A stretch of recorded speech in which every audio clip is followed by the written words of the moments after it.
বাংলাদেশ ইন্ডিয়ার সাথে 3 দিক দিয়ে বর্ডার শেয়ার করে। স্থলভাগের 93%। স্কুলে আমাদের পড়ানো হয় ইন্ডিয়া আমাদের বন্ধু রাষ্ট্র, 1971 সালে যুদ্ধে সহযোগিতা করেছিল, কিন্তু তারাই বর্ডারে প্রতি বছর বাংলাদেশিদের হত্যা করছে। বিএসএফ এর গুলিতে প্রাণ হারিয়েছেন 2 বাংলাদেশি। বিএসএফ এর গুলিতে এক বাংলাদেশি যুবক নিহত হয়েছেন।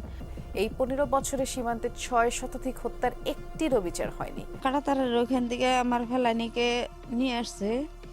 আজকের ভিডিও একটা প্রশ্ন দিয়ে শুরু করি। একজন বন্ধু কি প্রতি বছর আপনার দেশের মানুষকে হত্যা করতে পারে?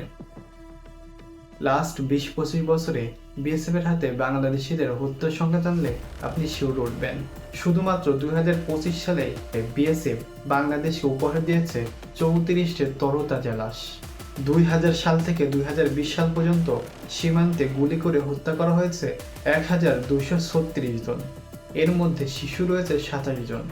এরা প্রত্যেকে ছিল বাংলাদেশি নাগরিক, কারো বাবা, কারো স্বামী, কারো বা ভাই। এত সংখ্যক সাধারণ মানুষ মারার পরেও একজন বিএসএফ কে আইনের আওতায় আনা হয়নি এখনো পর্যন্ত। কেন?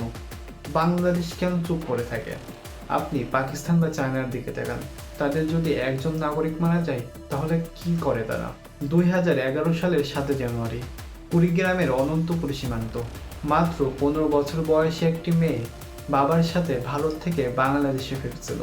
বিএসএফ নির্মমভাবে তাকে হত্যা করে। শুধু তাই না, গুলি করার পরে তার নির্মম দেহটা কাঁটাতারে 4 ঘন্টারও বেশি সময় ধরে ঝুলিয়ে রেখেছিল। পরবর্তী সময়ে এই ছবি পুরো বিশ্বে ভাইরাল হয়। হিউম্যান রাইটস সংগঠনগুলো প্রতিবাদ করে, বাংলাদেশ সরকারও এর বিচার চায়, কিন্তু ফলাফল জিরো।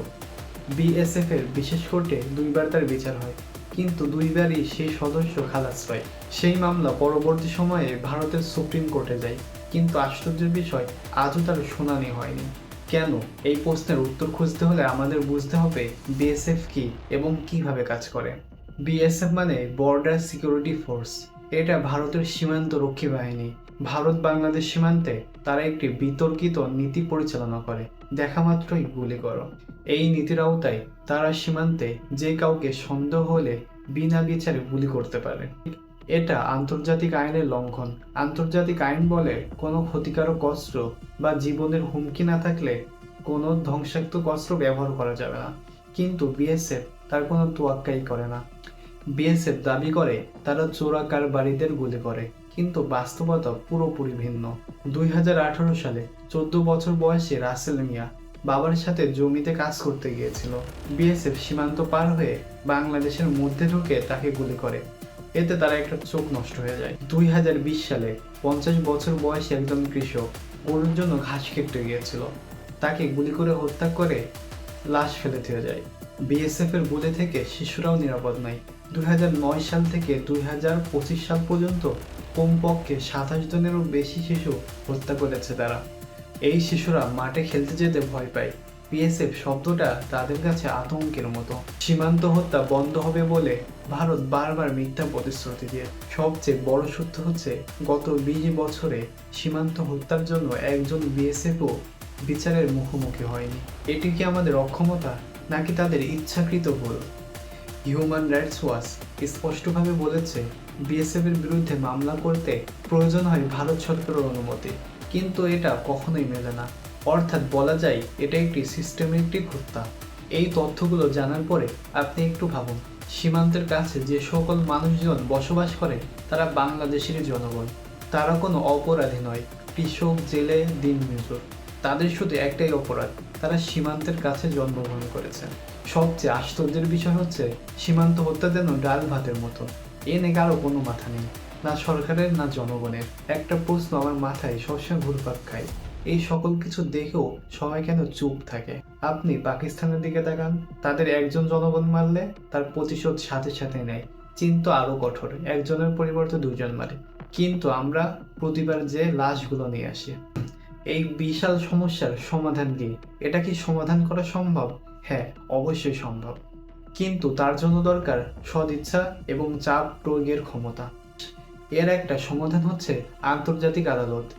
বিশেষজ্ঞরা মনে করেন ইন্টারন্যাশনাল ক্রাইম কোর্টে, অর্থাৎ আইসিসিতে।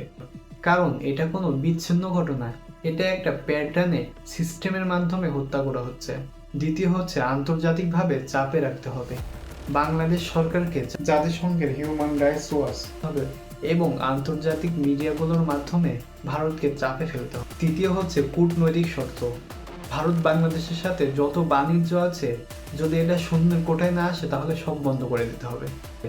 সবচেয়ে বড় সমাধান হচ্ছে আপনি যখন এই বিষয়ে কথা বলবেন, শেয়ার করবেন, সরকারের কাছে জবাবদিহিতা চাইবেন, তখনই এই সিস্টেমের পরিবর্তন হবে।